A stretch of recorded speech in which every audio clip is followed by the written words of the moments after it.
Hello and welcome. My name is Sensei Russ. Thanks for joining me for this Dominaria draft. The format just came out on Magic Online, and we are going to be jumping in a queue here. I've been having a ton of fun with the format. Been drafting it nonstop since it went live, and super excited to bring you guys some Dominaria draft here.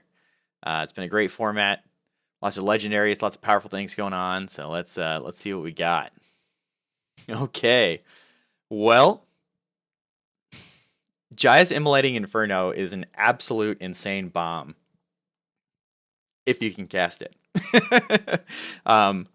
It does require you to have a legendary creature or planeswalker on the battlefield before you can cast it.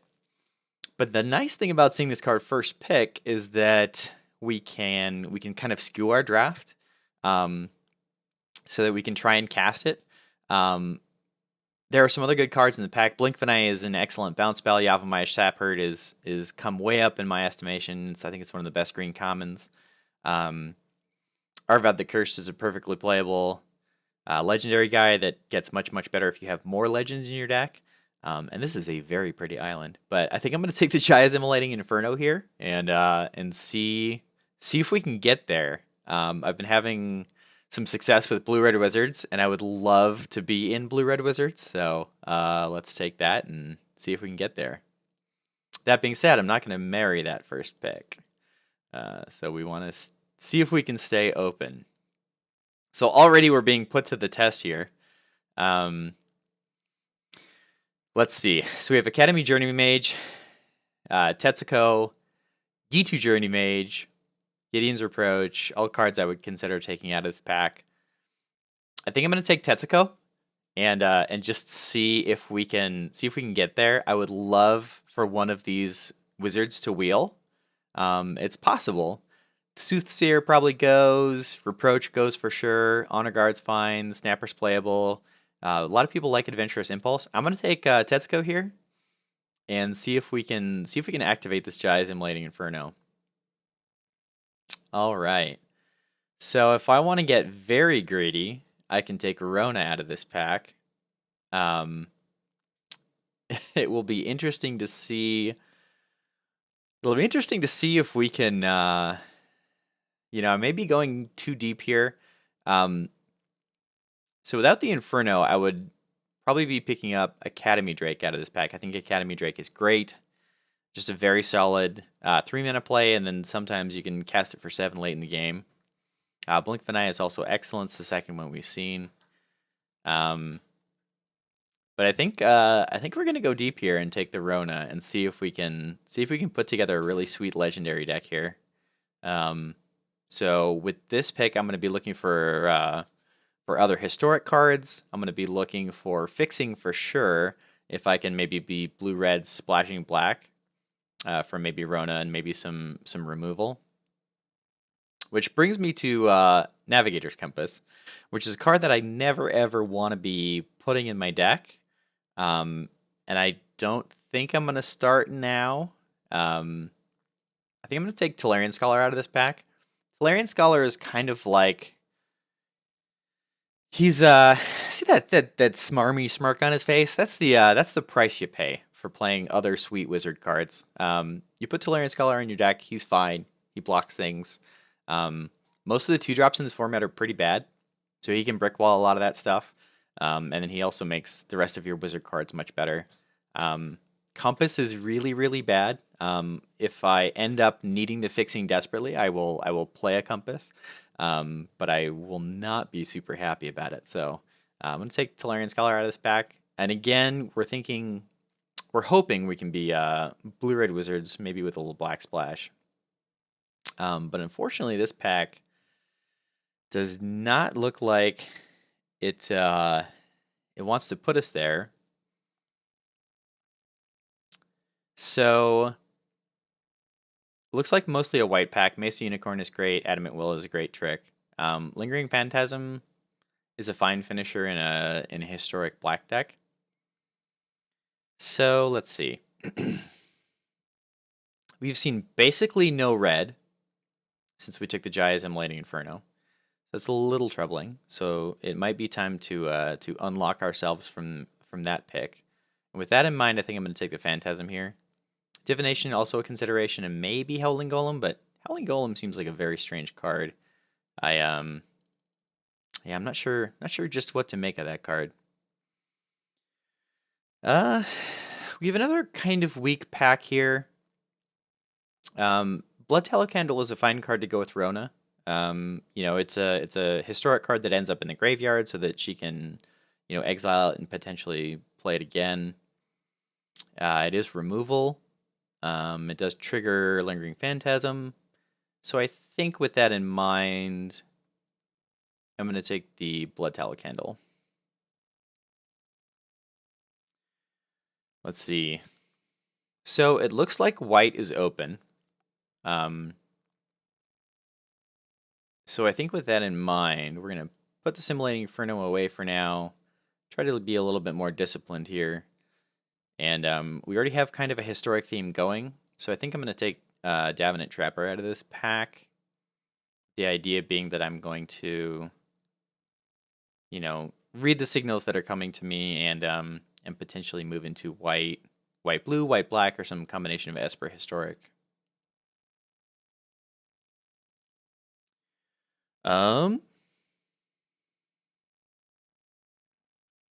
So this is the last pack. Second Gaia's Blessing we've seen. I think I'm going to take Feral Abomination. The rest of the pack is pretty weak. We're definitely not playing green. And it's not a card I'm super excited to have, but it is a playable card. This is the pack we opened. Nothing really left going on.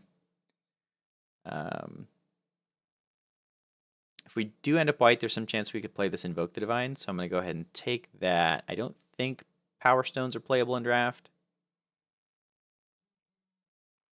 So in this pack, I'm going to take the Journey Mage, just because Abomination and Compass are pretty bad, and potentially we still get there with our blue-red deck. There's another Wizard. Not super great, but he's a playable Wizard. Out of this pack, I will take the Compass, just in case we need the fixing. Seismic Shift doesn't do anything. An Elephant may be fringe playable if we end up with a lot of historic cards. So that pack was pretty bad for us, to be honest. Our draft is a little bit of a drift more than a draft at this point. We have a little bit of Wizard theme. Wow. Decisions. So Muldrotha the Gravetide is an interesting card. And it's probably our pick here. It is an absolute insane bomb creature that allows you to play permanents from your graveyard. Goes great with Rona, Blood Tallow Candle, all that kind of good stuff. So let's take that and see if we're Sultai. We didn't see a ton of green in the first pack, so we'd love to be blue-black splash green, just for Muldrotha. Other cards in the pack, there's another Tetsuko, who's not super exciting, but she's a solid body that mostly turns on historic. Blessed Light is obviously premium removal. Spore Swarm is a great green card. But we're going to take the Muldrotha here and see if we can do something fun. Okay, well, Kamal's Druidic Vows is not really a playable card. We could take Yargle. Yargle is another historic card. He does sort of fit the idea that we want to be blue-black historic. We're not passing a lot to get him. So I think the pick out of this pack is actually Yargle. Memorial to Unity is quite good. But again, I don't think green is going to be a major color for us. So let's do it. Let's go a Yarglin. Okay, so Skittering Surveyor is exactly what we want to see. It's a historic card, fixes our mana, gives Gives us bodies to survive into the late game to cast our big ridiculous bombs. Just exactly the card we want right now. Eviscerate is premium removal. That's a great pickup for us. It's a wonderful pickup for us. We have no 4s. We're just going to slam that card. Lich's Mastery and Grun. Grun is very, very hard to deal with. And to be honest, our blue is really bad. So I think I take Grun mostly on power level.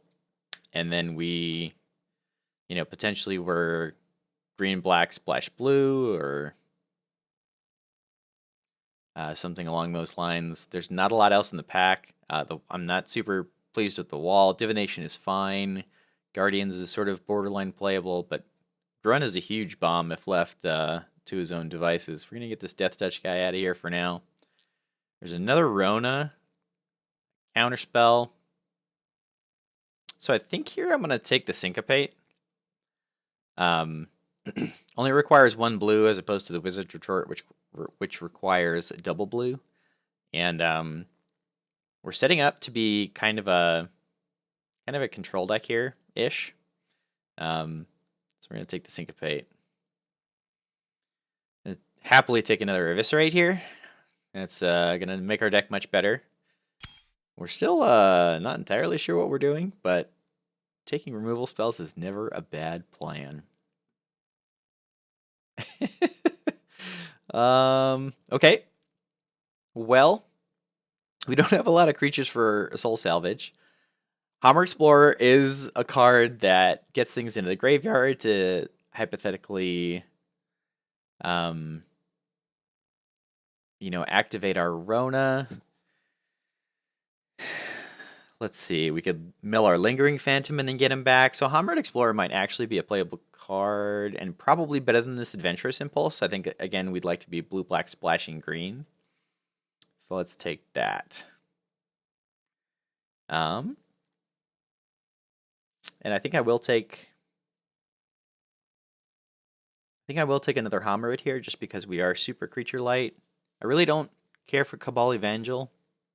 Although getting another 2, actually, because our curve is really top heavy right now. Let's take the Cabal Evangel just to try to help make sure we don't die in the early game. We'll take another Blood Tallow Candle here.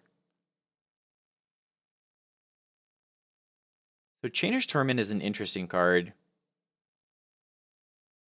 I think I'm going to take it here.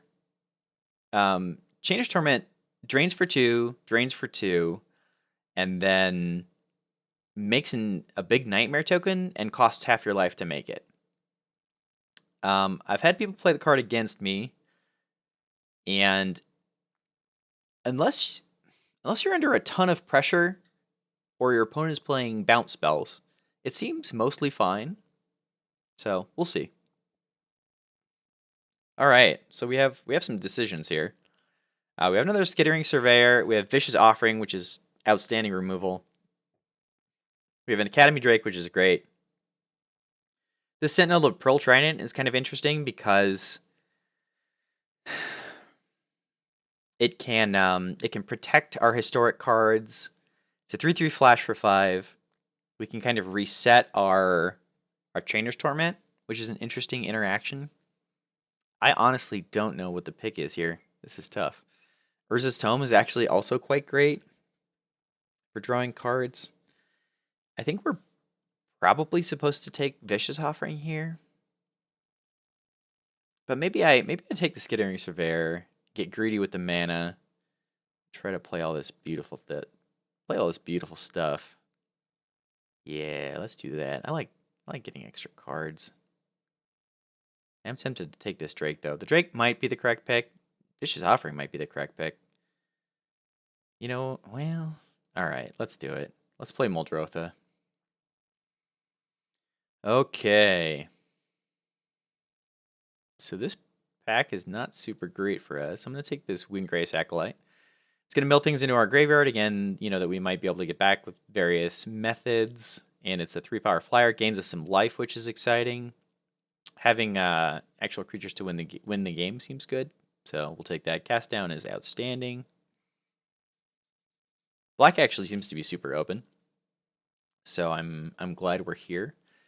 This pack is just easily cast down. Deathbloom Thallid is great.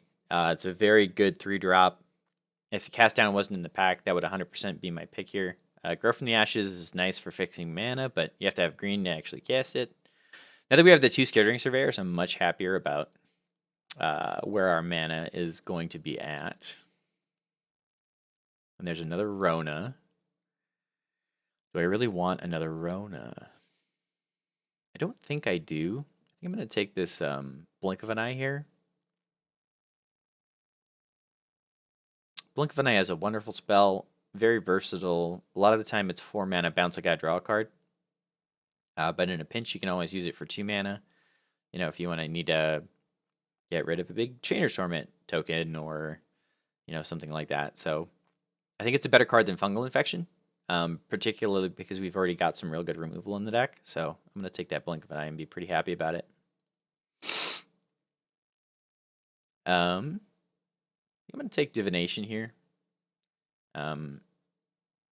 Just make sure we keep hitting our land drops to cast our big things. It's going to help us get additional mana sources to cast our Gruns and silly things. We may not actually be playing the Grun. Double green seems like it might be tough. Might be a tough ask. So we'll see. We do have some other finishers. This is a very late Daring Archaeologist.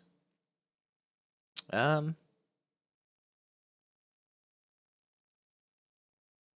have to play this Tolarian Scholar. I wonder if we run 2 Skittering Surveyors and a Compass if we can run the Grun. Probably not better than just running a Feral Abomination or 2. So it's either Divest or Feral Abomination, I think, out of this pack. I would much rather be playing Lingering Phantoms than Feral Abominations. And I think there's some chance we'll get the other one back, so I'm going to take the Divest here. We may not play it, but... Alright, well. In for the Yargle, we're in for the Yargle. Makes me kind of wish I had taken one of those Arcane Flights, because 10 in the air seems good.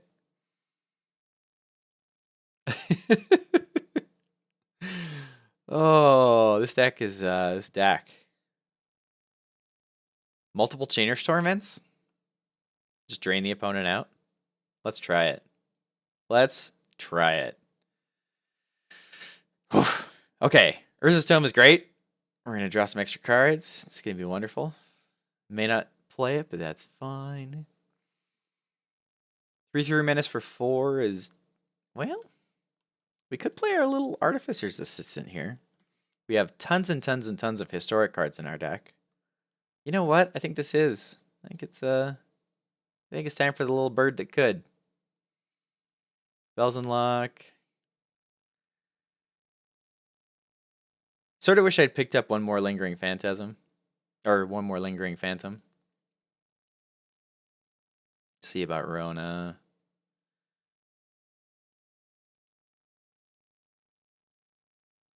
So let's see here.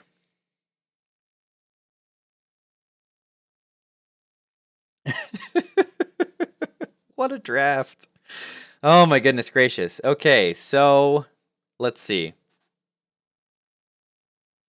Our plan is to cast Muldrotha and win games. That's our plan. I don't know if it's a great plan, but that's our plan. So we're gonna play cards that allow us to get to that point in the game without dying. Instants or sorceries.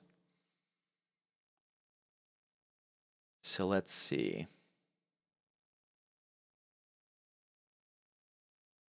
Do we have enough stuff in our deck? I kind of like Chainer's Torment into Guardians of Koilos. Let it drain them for 4, reset it with the Guardians. That's kind of a fun interaction.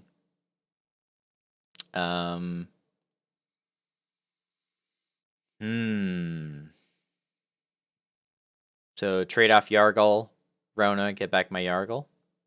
It's kind of cute. I like the Homrid. This guy's pretty underwhelming. So are these guys, to be honest, but I don't want to cut down on too many creatures. We can cut one of these candles because we have lots of other removal. I like Syncopate a lot in this format. There's just so much powerful stuff that people are doing. Maybe we don't need 2 Yargles.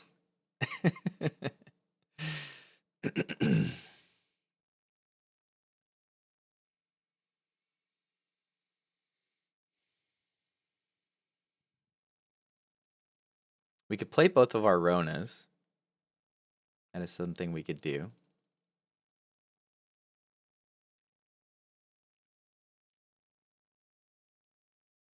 We could give our Yargle +1/+1 and then crash and then play him again. That's a thing we could do. Does Tetsuko do enough for us here?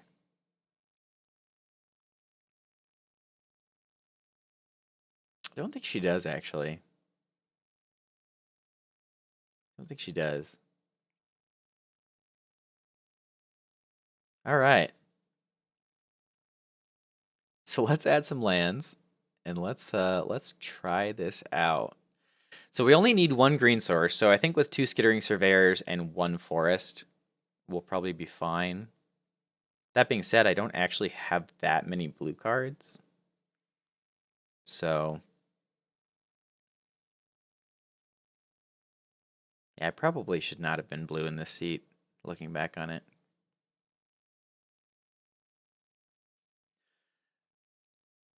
Well, let's give it a shot. We're gonna go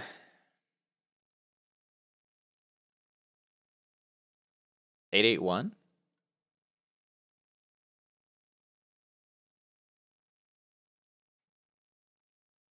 Yep, so that actually, yeah, I think that's good.